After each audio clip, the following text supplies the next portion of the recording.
I'm gonna tell you a story, but you're not gonna believe it. I just need you to listen. You promise me that?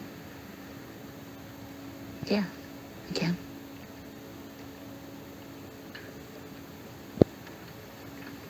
Okay.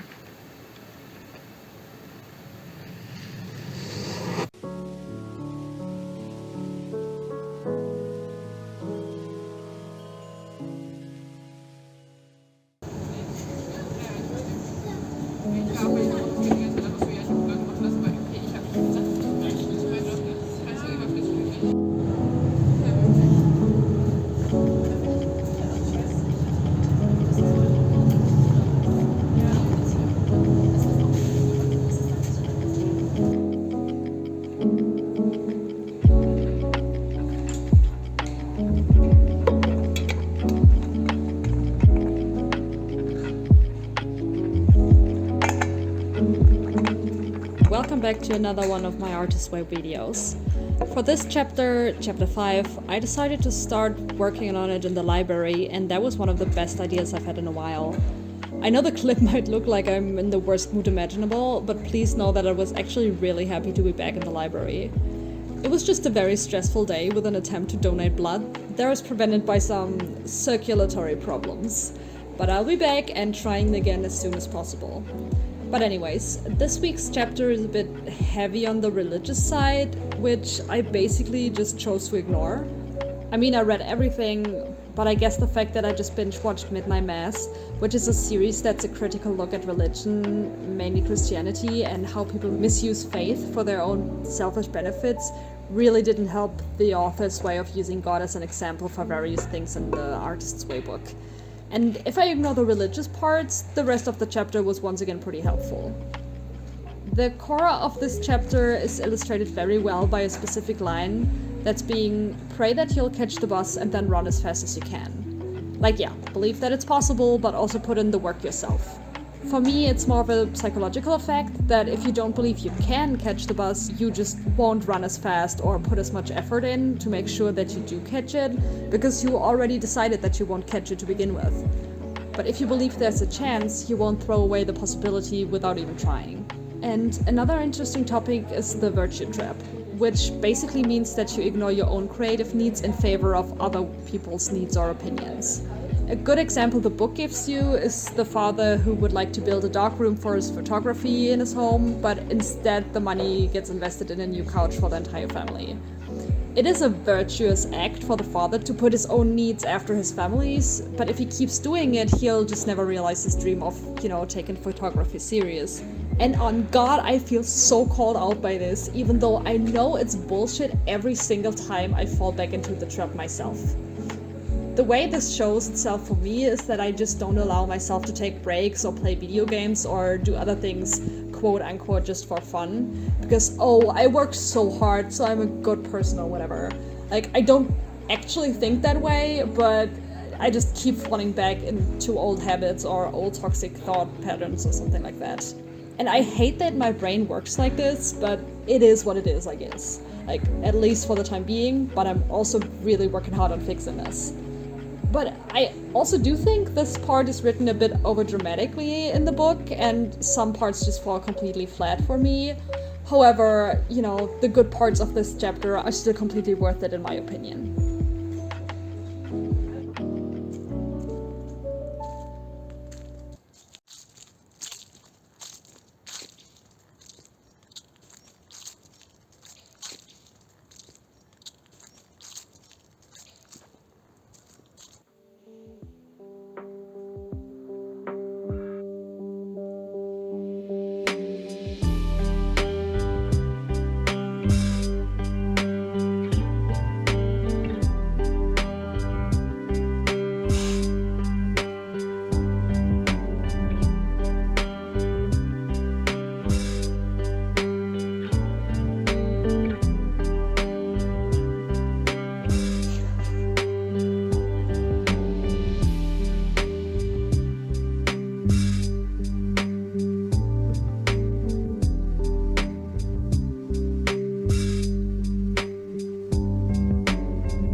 started this exercise by collecting photos for my vision board from Pinterest in my local library.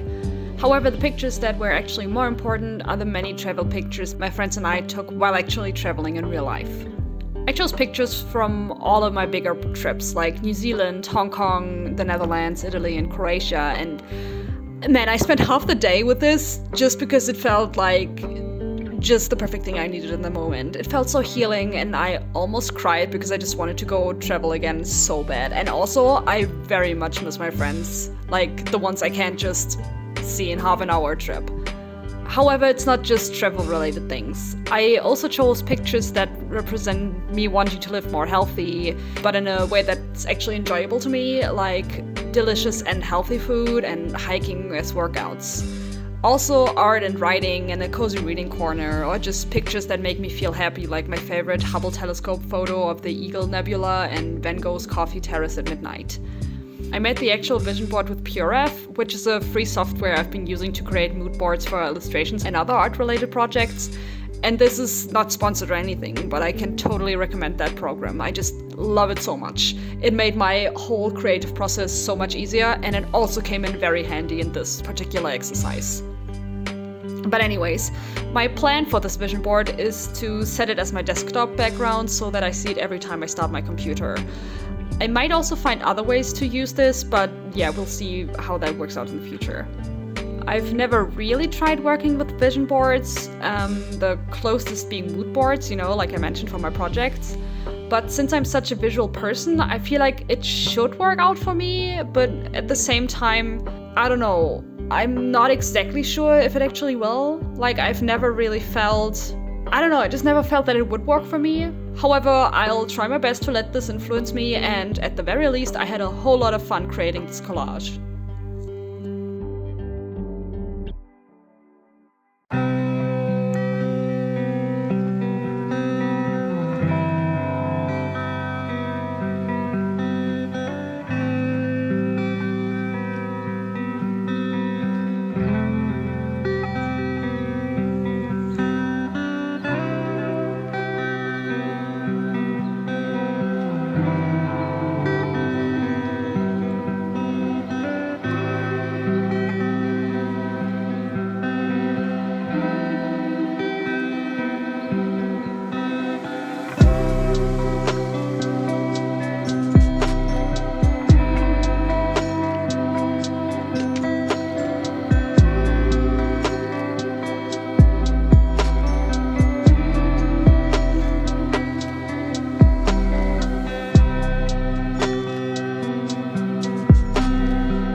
Man, this chapter is kind of a bummer, isn't it? But, well, I guess you have to be aware of those struggles to work on them, so let's get into it.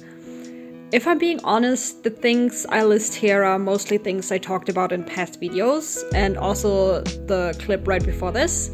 But viewing them in context of creative blockage makes me pretty angry at those things, even more than I already am. And anger, as we learned, is a great energy source to fix things.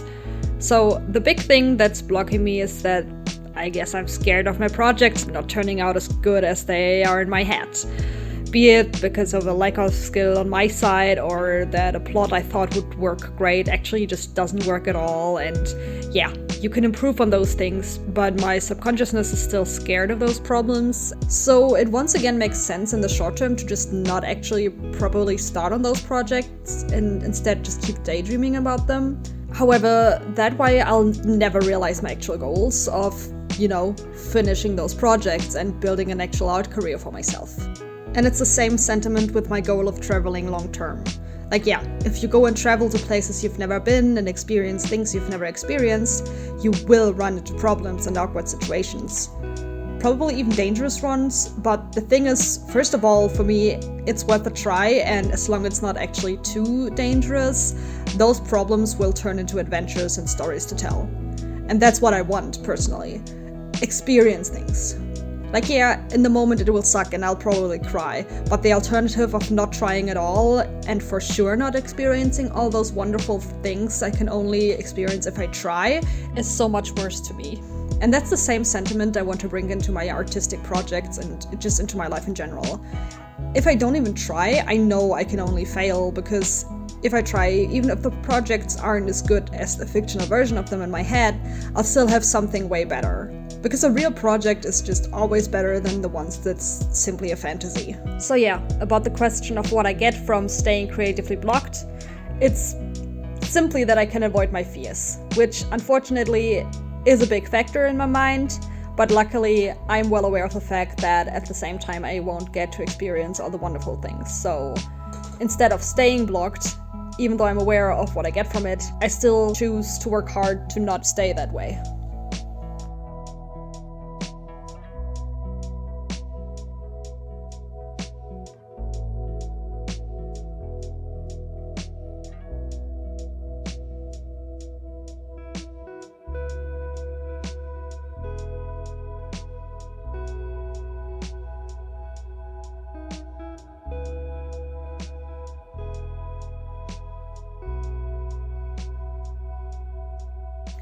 There's a very real possibility that in the next upcoming months you'll only see me either covered in blankets or wearing a hoodie.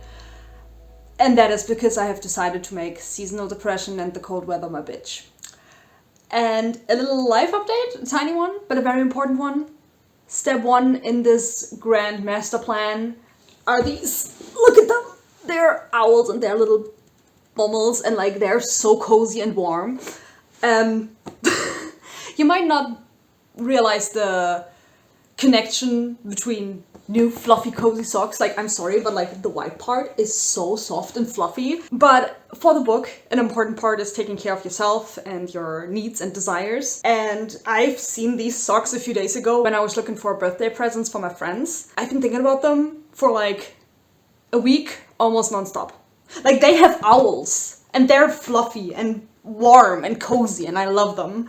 And I don't know if I've ever had like fancy socks like these, but like I've never had like warm fluffy socks that are like cute like this and have the little bummel thing. I don't even know if you see it. I probably look so sexy right now. But yeah, so the cold months have already started. And I don't like it. I get cold very easily.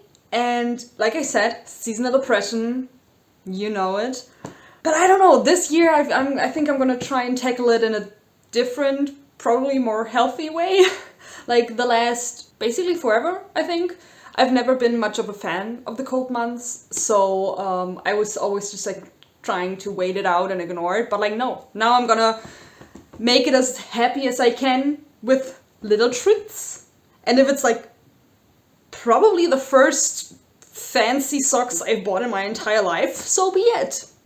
But yeah, so much for my general life update, because I'm pretty sure these things will have a big impact on my creativity as well. You know, just trying to properly take care of myself during the cold months. But obviously there are other things as well. For example, the morning pages. I think in terms of developments, there hasn't been anything too new. However, the book mentions something that I already realized and I'm pretty sure mentioned in my last video. And that is that for me, after 1.5 pages roughly, I get to the deeper stuff. Like, the first page is just me writing down, oh, I have to do this and this and this and that. And then the next half page is like kind of like scribbling around, I guess. And then it's like, wait a minute, I have a realization, or like, oh, that's why I'm struggling, or like, that's what I should do, something like that. So yeah, I don't know, it's not necessarily something new, but it feels nice to realize or like have realized something before the book even mentions it, because I kind of see it as like a sign that I'm actually following the book correctly. More importantly, it's working, not so much that I'm following it correctly. So yeah, the artist state. This week, I already mentioned in the video that my artist date this week was working in the library, and I do feel like I kind of cheated because I was working, and technically your artist date is not supposed to be working, like, at all. But for me, I feel like it was the exact right thing to do, like the thing I needed, the thing really made me happy and calm down, and like being able to focus on my work. And like, also I did purposely choose things that were fun, that were like not too involved. Like, you know, the things I did were like reading The Artist's Way, like starting the chapter, building my vision board via Pinterest, to actually do the proper one at home then, stuff like that, like easy stuff, relaxing stuff, fun stuff, creative stuff, you know, in the library where I feel very cozy, and just, I love the library's atmosphere. So yeah, while this might not have been the classic artist date, I think it was the right thing for me to do. And another really nice development that also makes me a little bit scared, I guess, is that I've been getting more commissions and networking opportunities, and just people like really being interested in my works and myself as an artist. Not that that hasn't happened before, but like now that I graduated, it's like a different context. But at the same time, it's kind of intimidating because I get more and more opportunities, or like potential opportunities, and I have to start choosing what to invest more time and energy in. And I'm scared that I choose the quote-unquote wrong ones. So on the one hand, I'm really, really happy. On the other hand, I'm also kind of scared, but I do think that's just the reality of it all. And it's not to a degree that I like, that it has a negative impact on my life or my work or anything like that, but I do think it's something I should be aware of, especially because now that I'm aware of the fact that I'm a little bit scared of it, of disappointment, I guess, I can be aware of the fact that it's just a normal part of life. So yeah, I'm paranoid or whatever, but that's normal. And just because things might fall through doesn't mean they will. So yeah, for now, I'll just choose to be mainly happy and like also aware of the fact that I'm paranoid, but mainly focus on the happy emotions. And I'm also very happy because I'm motivated for those opportunities, like be it illustration or media design, or, you know, trying entirely new things potentially. And that's something I'm very happy about, because talking to other friends of mine who also graduated around the same time I did, or like 1 or 2 semesters earlier, like some of them told me that they needed like half a year to recover from their bachelor burnout, and just they barely could pick up a pencil and stuff like that. And I mean, it's totally normal to recover after a bachelor, like goddamn, it was stressful as hell. But I'm very happy for me that I didn't need as much. I don't want to sound judgy or something like that, like, because that's not it at all. It's just that usually when I'm too stressed or not taking care of myself, stuff like that, my creativity is greatly impacted by that. And the fact that I don't struggle that much, like I said, don't get me wrong, I needed the resting period, I needed to recover. I'm still a little bit in it, but I can, you know, take up commissions, I can work on personal things, stuff like that. So that's just a sign that I managed to take care of my mental health while also achieving great results for my bachelor and also afterwards and everything. So yeah, basically that's just a sign that I did good, I guess. And that makes me very, very happy. So yeah, I think that would be it for this chapter's video. And I have not looked at the next chapter, so I'm very curious about what's gonna happen and if those exercises will be as emotionally taxing, I guess, as some of the last ones. I mean, I'm sure, probably, but yeah, I don't know, I'm just looking forward to it. But for now, I just hope you're having a relaxing day, and bye bye!